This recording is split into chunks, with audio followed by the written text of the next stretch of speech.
Hey there, my name is Rose. I'm the one you don't hear about in those family photos where everyone's smiling like they don't have a care in the world. I got a sister, Lucy. She's been the star of the show since the day she was born. Little Miss Perfect, right? And me, I'm basically the backstage crew in my own life. But enough about that. So, let me paint you a picture. It's the morning of my 10th birthday. I'm at the breakfast table, thinking maybe today, things will be different. Dad's munching on his toast, buried in a newspaper. Mom's fluttering around, and Lucy's there, eyes all wide and innocent. I'm waiting for some pancakes, maybe a happy birthday, the usual birthday jazz. That's when Lucy, all sweet-like, starts to cry. Through her tears, she goes, "Rose pushed me, and I hurt my knee." I'm standing there, jaw on the floor. What? No, I didn't. But Dad just peers over his paper, frowning like I'd spilled his coffee, and Mom, well, she's already knee-deep in Band-Aids for Lucy. "You gotta be kinder to your sister, Rose," Mom lectures, no room for buts. But. "You heard your mom," Dad cuts in. And just like that, end of story. No pancakes. Lucy's whimpering turns into a sly grin the moment they're not looking. Birthday cancelled on account of sibling drama, courtesy of yours truly. Fast forward to Christmas that year. I wake up thinking maybe this time I'll score some decent loot. We're around the tree, and Lucy's tearing through her presents like a tornado. New phone and fancy threads. I find my name on a package, rip it open. Socks. And some dollar store alarm clock. I mean, come on. Later, I'm sitting on the porch, skipping rocks on the sidewalk. Grandma Joan finds me there, hands me a cup of hot cocoa like she always does when the world gives me the cold shoulder. "Thanks, Grandma," I manage, trying not to sound as grumpy as I felt. High school was no different. Lucy had the looks, the friends, I had acne and a job at Sal's Pizzeria. Worked my tail off, got those grades, and I'm thinking, this is gonna be my ticket out, right? There's this one night, senior year, college brochures spread out on the kitchen table like a bad hand of cards. Dad's fixing the sink, Mom's doing her Sudoku, and I'm about to lay my cards down, tell them about the colleges wanting to throw scholarships my way. I'm all, "There's this college outstate dash. Money's tight, Rose," Dad says straight off, not even looking up. "We're looking at community options." I shoot a look at Mom for some backup. She doesn't look up from her puzzle. "We're saving for your sister's college fund." That's when Grandma Joan steps in, real quiet. She talks to Dad first, then Mom. It's not pretty, but when she's done, she's got that check for me, pressed it into my hand like a secret handshake. "Make it count, kiddo," she says, eyes all fierce. And that was it. That check was my golden ticket, my ride far away from socks, alarm clocks, and Lucy's messes. Out of the circus, just like Joan said.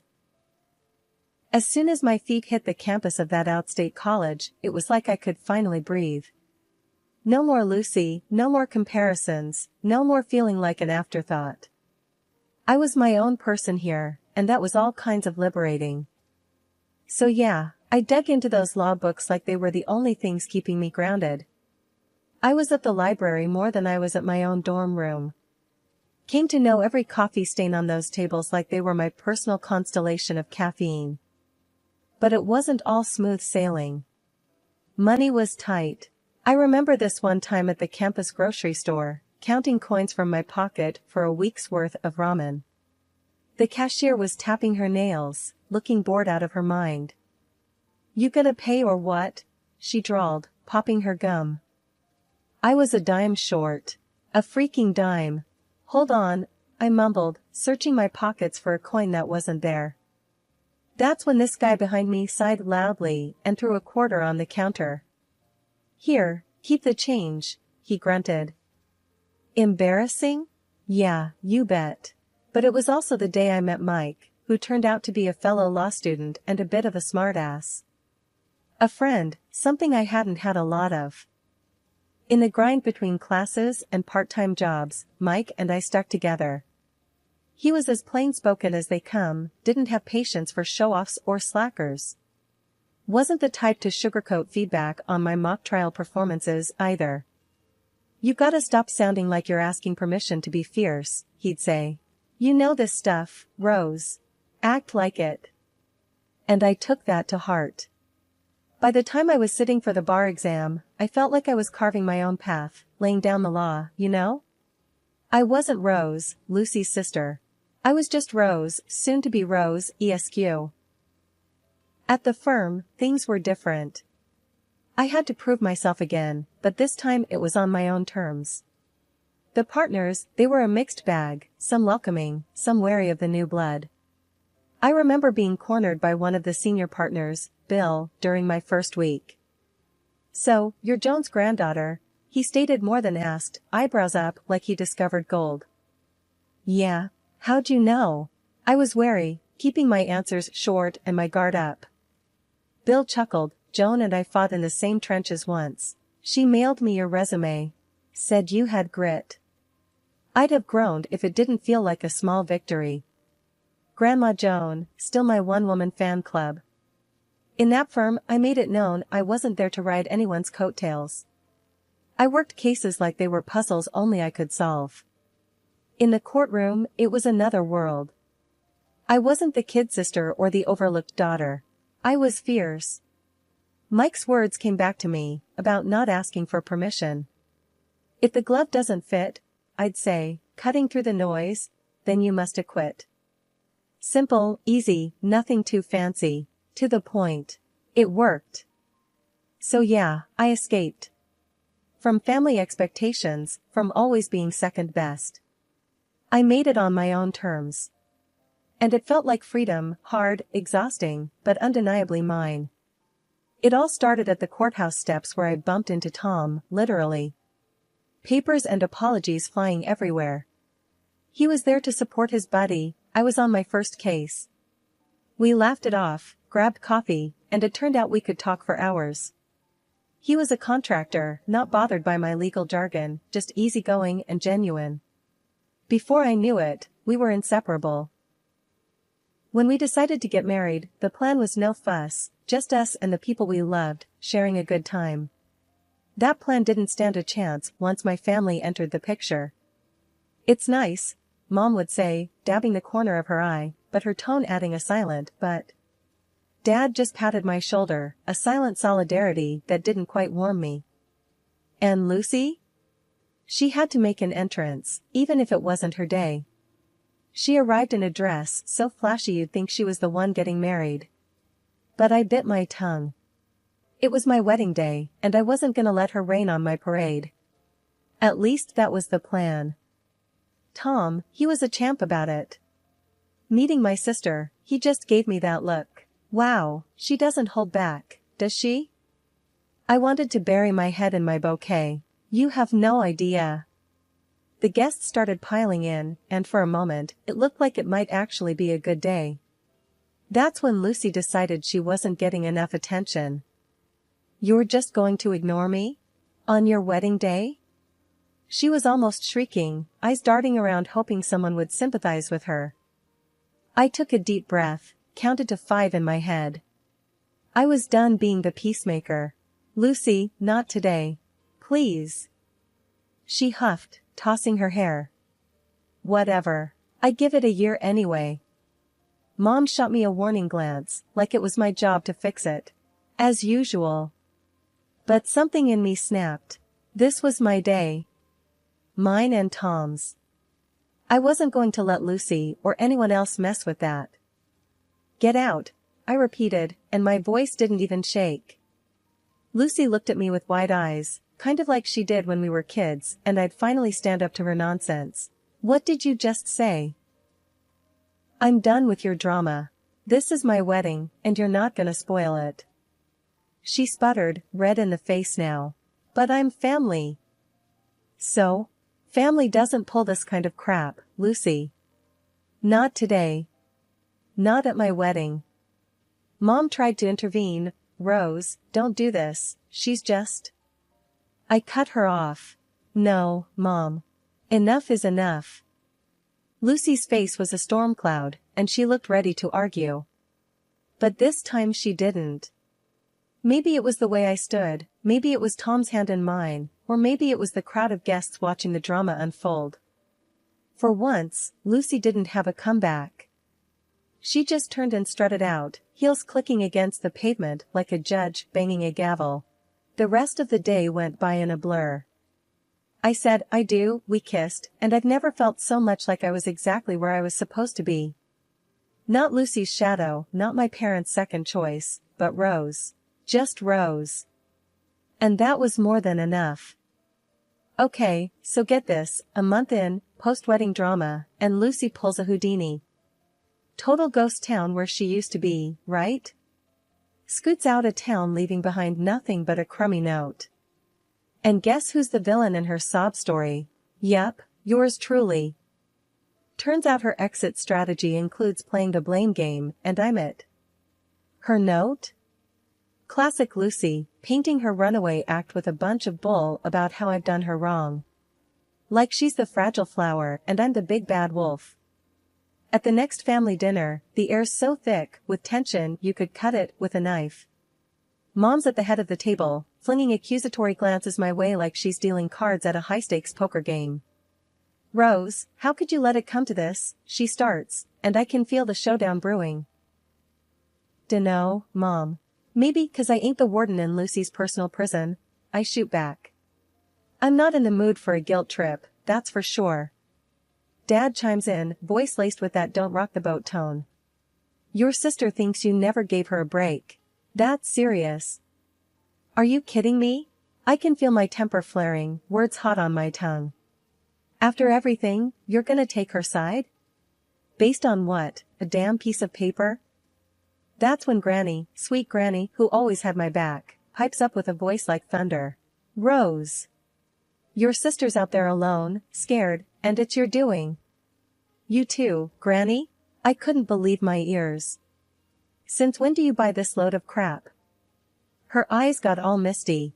Your ways pushed her to it, Rose. You're not innocent. That was a gut punch. I've been looking out for her since diapers, and this is the thanks I get? The old lady was on a roll though. No excuses, girl. You've got a heart, use it. The whole clash was absurd. There we were, a family tearing into each other over Lucy's concocted tale. Even Granny, who'd never once doubted me, was singing a different tune, and boy, did it sting. I stormed out of there, the room thick with unsaid things. Granny's betrayal cut deep, but what cut deeper was knowing I'd stood up for myself. I was done being anybody's villain, especially not in Lucy's crafty escape act. If they wanted to believe her over me, that was on them. Tom's been acting off, real off. All those late nights at the office, trips out of town every other week, big projects he can't talk about. Yeah, right. Man's as subtle as a brick through a window. And then, like fate's trying to tell me something, I catch a glimpse of something red peeking out from his jacket pocket while I'm on laundry duty. A receipt for some fancy women's shop. No way was that for me. I didn't confront him. What's the point when you know you'll get nothing but half-truths topped with lies? I decided I'd do it the smart way, let someone else do the digging. Yeah, I called up a private eye, got him tasked on tailing Tom, seeing what really goes down when he's working overtime. Jimmy's the name of the PI, seems like he's been in the game long enough to see everything twice. Just want the straight shot, I told him, no chasing ghosts. He gave me a nod that said as clear as day, I got this. So I wait. Days feel like weeks when you're waiting for a bomb to drop. I keep things normal at home, or make a damn good show of it. Every time Tom tells me he's got to work late again, I nod, smile, and say something like, don't work too hard, babe. One night, he said it again, gotta finish up some things at the office, you know how it is. I shrug, playing it cool on the outside, but inside, my mind's racing. Sure, Tom. Don't forget to eat something. Wouldn't want you wasting away. He gives me a peck on the cheek and he's out the door, and I'm left feeling like I'm on some warped episode of a TV show where the wife's the last to know. I try focusing on a book, some cooking show, but who am I kidding? My head's not in it. Instead, I'm thinking about that receipt. That damn piece of paper that feels like it's burning a hole through the fabric of our little suburban life. Finally, I get a text. Not from Tom, but from Jimmy. My stomach drops when I see his name flash up on my phone. I don't open it. Not yet. Can't bring myself to. Whatever's in that message, it's gonna turn my world upside down. Instead, I pour myself a glass of wine, let the cool liquid settle my nerves. They say ignorance is bliss, but I passed that exit miles back. I have to look. I pick up the phone, thumb hovering over the screen, and then, I press. But Jimmy's text isn't the full picture. It's just to say he's on the case, got some leads. We'll know more soon, he writes. That's it, then. No turning back now. Tom's little secrets are on borrowed time, and when the truth comes out, I'll be ready. There's something liberating about it, knowing that I'm no longer in the dark, playing the doting wife, smiling while something rotten's eating away at my marriage. Grandma Joan and I hadn't been seeing eye to eye recently, but the envelope stuck with the PI's evidence was burning a hole in my bag and my conscience. Deep down, I knew she was the only one who could give me the straight talk I needed without sugarcoating the jagged pill I was about to swallow. I knocked on the door, and it swung open, revealing Grandma Joan with her arms folded, looking as staunch as ever. "Took you long enough," she said, without a hello. I let out a breath that I had been holding in longer than I realized. "Yeah, well, I'm here now." We sat down at the kitchen table, the same one we'd shared more Sunday dinners at than I could count. But today, it wasn't a warm roast that lay between us, but a file filled with photos and texts. "I've got something to say," I started, but she cut me off with a sharp wave of her hand. "Save it," she said. "I can guess why you're here, and I don't need an apology." I narrowed my eyes, ready for a quarrel, but her face softened. "What's done is done. Let's just hear what you've got." So, I spilled it, all of it. The late nights Tom pulled, the lies that didn't add up. "Do you have proof?" she asked, eyes piercing through me like she could see the answers scribbled across my heart. "It's all here," I said, tapping the envelope. She reached out and I handed it over, but she didn't open it. Instead, she looked me straight in the eyes. "You know this doesn't change anything between us, right? Family is family." That's when it hit me. Whatever had come between us, whatever words we'd exchanged that we couldn't take back, none of it mattered now. Not with this storm on the horizon. "You're right," I answered. "It doesn't change a thing. I still need you, Grandma." "Good," she grinned, but there was a seriousness in her eyes that wasn't usually there. "Because I need you too. And let me tell you, whatever's in that envelope," she tapped it and slid it back towards me, "it doesn't define who you are or what you're worth." We sat there for a while, not saying much, just being together. It felt like the air had cleared. The storm clouds were still there, but now, I wasn't going to weather them alone. Later, when I went to leave, Grandma Joan gave me a tight squeeze. "You call me, you hear? Day or night. We'll figure this out." I pulled back and looked at her. "I will. And thanks, Grandma, for everything."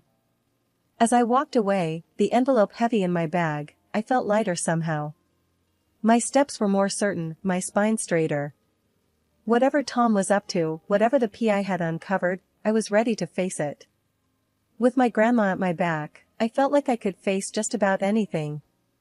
A month had whipped by and there we were, gathered in the stiff parlor of Grandma's house, me, Mom, Dad, and my husband, Tom. An odd quiet hung in the air as the lawyer got ready to dish out the details of the will. Just the family scene you'd expect, except for the empty spot where Grandma used to be. And then, like out of some crappy soap opera, in prances my sister, Lucy, all dolled up and smirking like she's just won the jackpot on a scratch card. Mom and Dad, tears in their eyes, fuss over her like she's just returned from war, not the two-bit runaway act she'd pulled. I stayed put, my hands clenched into fists under the table. I wasn't about to give her my piece yet. She swans up to Tom, bold as brass, and plants one on him.